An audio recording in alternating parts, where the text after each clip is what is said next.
www.88beats.com. Beats, graphics, studio design. We do it all, baby.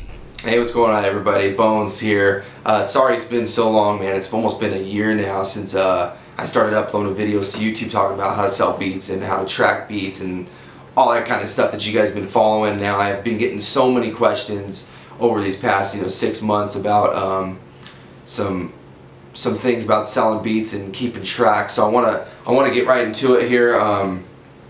Contracts. You need to send contracts with everything that you're selling. Leasing, exclusives, premiums, whatever it is that you're selling, you need to include a contract. 90% of the producers out there, they do not include contracts. I don't know why they don't include a simple contract as something as simple as Notepad saying, this is what you get, here's your name, here's my name, done. It's very simple stuff that you just need to do and take precautions just for legal stuff down the road. If you guys do end up having to settle in court or something like that, you have as much documentation as you can possibly make. So what I want to tell you guys to do is to keep track, that you guys have been asking me now, keeping track of an artist using your beat. So if someone leases a beat for $20 and then you feel like they are going to sell 5,000 units over what your lease limits them, pretty much, they're limited to 2,500 units, they sell 5,000. How do you know they're selling this? You're going to have to just put in your contracts that states, like what I do with mine, every quarter they're going to have to report to you with spreadsheets or sales reports from their digital downloads. Now, if it's in your contract and they're aware of it right off the bat, then it's something to notify them of right away and say, hey, this is how we're going to keep track. Either you report to us or we're going to email you, and you just have to show us proof that you're still underneath your limit. This is the way that you can do it, that I've been doing it for years. Honestly, do I track everybody's sales? Do I hit up everybody? No way. No way. If you lease a lot of beats or you sell a lot of beats, you're going to realize that you're wasting a lot of time doing this. Now, it's important to know this, that most artists that are going to lease a beat are going to lease it for either one, a mixtape, a demo, an EP, just to mess around, just to get rid of your voice tag. That's a big one. They just don't want to hear your voice tag. So what they're going to do is they're just going to lease the beat just to get your voice off there.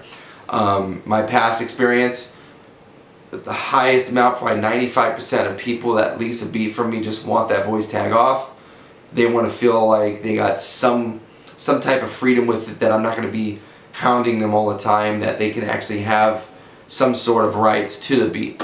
Now, the other 5% of those people that are leasing it actually are using it in a way where they can make money and they understand how it works. So it's very rare that you're going to get someone that's going to report to you with the sales and tell you, this is how many I'm selling, this is where I'm on track.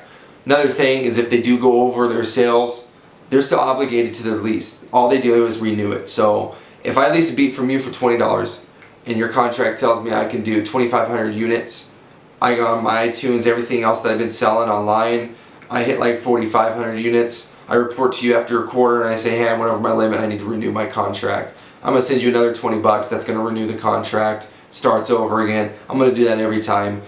Now, I'm obligated to do this if your contract states so for a certain amount of time. So my contracts say the person who leases the beat, you get that contract in writing for 10 years. 10 years it expires. It doesn't exist no more. So they gotta either renew it after 10 years if they still plan on selling it, or just forget about it, which most cases that's what's gonna happen.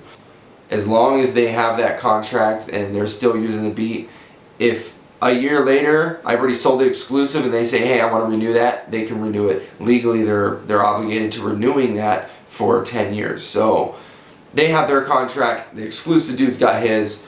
What's the difference? Now, why would someone want to pay more money for an exclusive? Why would somebody be okay with the cheap one?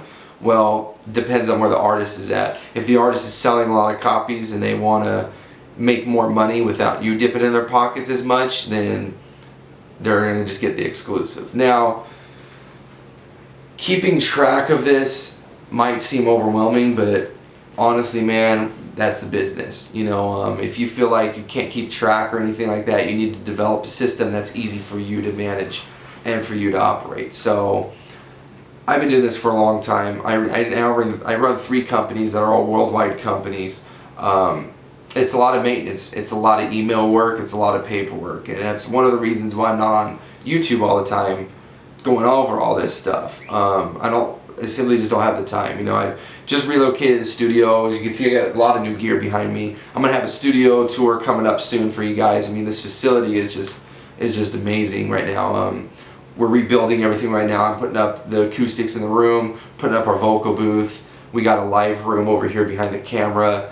We got a lot of stuff going on, so I got a huge studio tour that's coming up in probably the next 3 to 4 weeks. And in between the time from now and then, I'm going to try to upload 3 more videos, so ask as many questions as you guys want. This was the biggest topic I had to cover, so hopefully I went over it enough for you guys. I'm trying to keep it short, so definitely drop some comments below. Ask me questions if you guys have any. I'll do my best to answer them. I don't ignore anybody. You know, if you guys write and you don't get an answer, chances are that I've already answered it in that same video. Just scroll through the comments and you'll probably see the answer that you're looking for. So, hope everybody's enjoying the videos. You know, just hit me up if you guys need anything. All right.